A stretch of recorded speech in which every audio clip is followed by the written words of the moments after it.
Hello students, welcome to Arihant English Medium School Solapur online teaching session.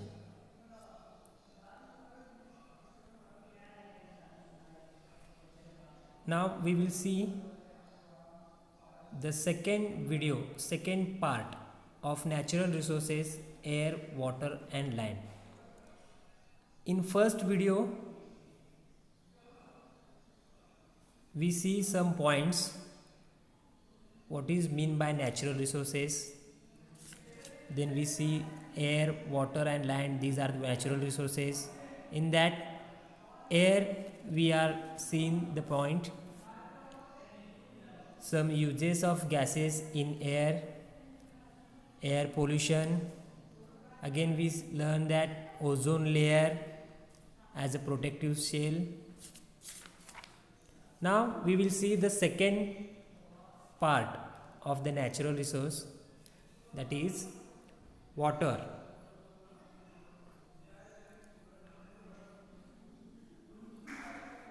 Now students, one activity is there, you have to try it. Observe how much water is used and for what purposes it used in your house for a whole day, and you have to record it in a chart like the one shown here. Alongside one chart is shown that you have to observe and write. So discuss this data in the class and divide the total amount of water used in your house by the number of persons to find out how much water each person needs. Okay, that activity you have to do. You will see that it is almost impossible for us to spend even a single day without water. We need to drink 3 to 4 liters of water every day so that all our bodily functions run smoothly. Also, other living things also requires water, although the amount of water they need may vary according to the size of their body. Thus, we see that water is very important.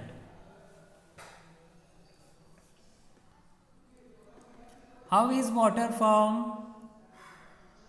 If hydrogen gas burns in air, it combines with oxygen and water is formed, that is H2O. Characteristics of water. In nature, water occurs in 3 states. Which are those? Solid state, liquid state and vapor state, air state. Okay, that is gases. Water does not have color, taste or odor. Many substances readily dissolve in water. Therefore, water is a universal solvent. Universal solvent means in water many other substances are dissolved. Dissolve means some, like example salt, sugar. If you are insert in water after stirring, that will be dissolved. So that is why water is a universal solvent. Water is a life. The blood of animals and the sap in plants contains a very high proportion of water. No living things can survive without water. So therefore, it is said that water is a life. Distribution of water on earth. Now on earth, how the water is distributed? Sea and oceans, that is 97%. Then groundwater, ice and water in other forms, that is 2.7%. And water available for drinking water, that is fresh water we drink, that is 0.3%. So we cannot use all the water on earth because seawater is salty. Some water is in the frozen state. A very small quantity of water is available for drinking. Yet it is enough for all living things. For what purpose is water being used? So there is a one picture that is shows that use of water on the earth. We use water in large quantities. We have learned that water on the earth is regulated through the water cycle. The water vapor formed from oceans is in the main source of the water in the water cycle. It gets converted into rain, creating fresh water source on earth. Natural sources of water. We get water from natural resources such as streams, rivers, ponds, springs and lakes. Man also digs wells and bore wells to lift groundwater. Apart from this, man has also constructed bunds and dams of various size on rivers. Now next point, that is third natural resource, land. Can you tell what is land made up of? Is land flat everywhere? What do you see on land? Does man produce soil, land? What has man created on land? If a deep pit is dug in the ground, what do you find there? Land is seen in the form of stones, soil, big rocks. It is not flat everywhere. It is hilly in some place and flat in others. All terrestrial animals, including man, live on land. Some terrestrial animals dig burrows in the ground for shelter, such as rabbit, snake, rat. This means that they use land for fulfilling their need. We also use land for farming and for building the houses and roads. We make use of plants and animals in the forests that grow on land. The minerals, crude oil, natural gas obtained from the earth, that is from land, are very important for us.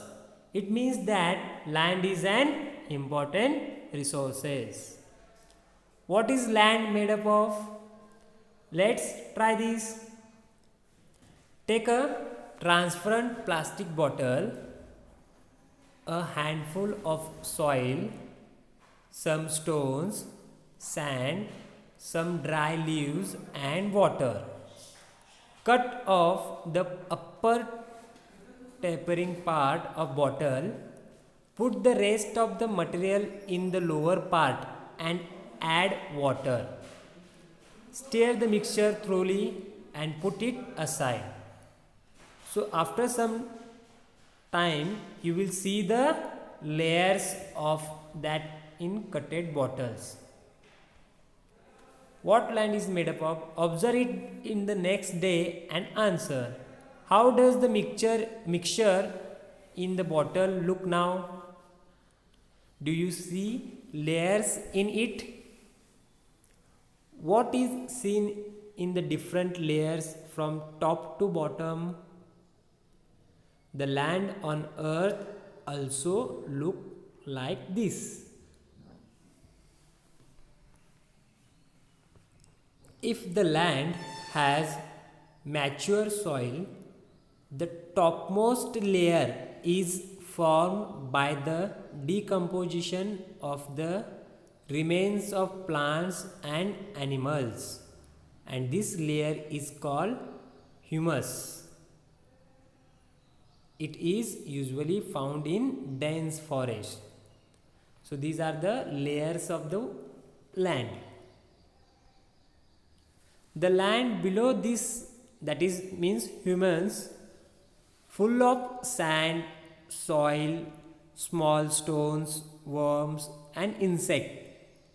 Soil and pieces of bedrock are found below this layer of land. This soil is immature. The process of soil formation. The soil on the land is formed by natural process. The abiotic components of soil are supplied through the weathering of the bedrock. Weathering means to flow in that river.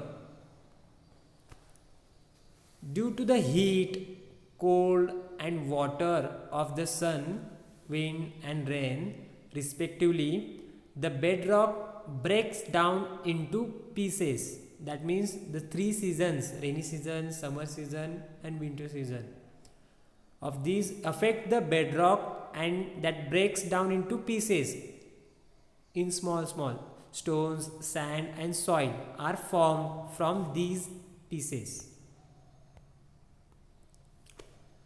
Also microbes, worms, insects are found among them.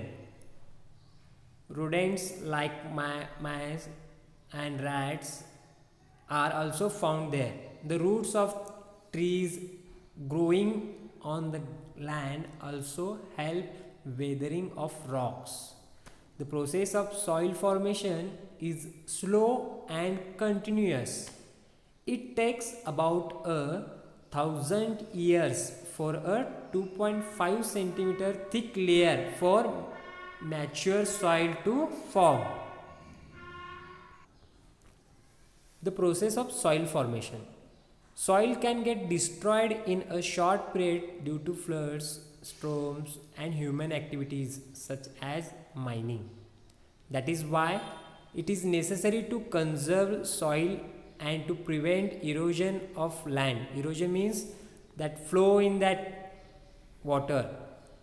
The best remedy for this is to increase the green cover of the land. Erosion of land is reduced if grass, trees and bushes are grown in it.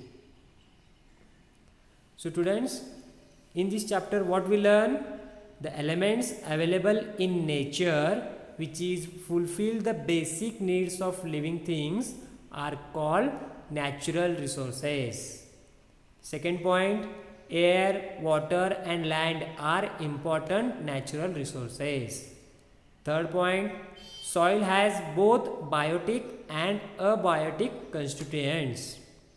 Next point we learn, there are many constituents of air such as nitrogen, oxygen, carbon dioxide, inert gases, water vapor and dust particles. Next point we learn that the ozone layer is a protective shell of the earth. And last point we learn that natural resources should be used carefully and sparingly. Thank you students.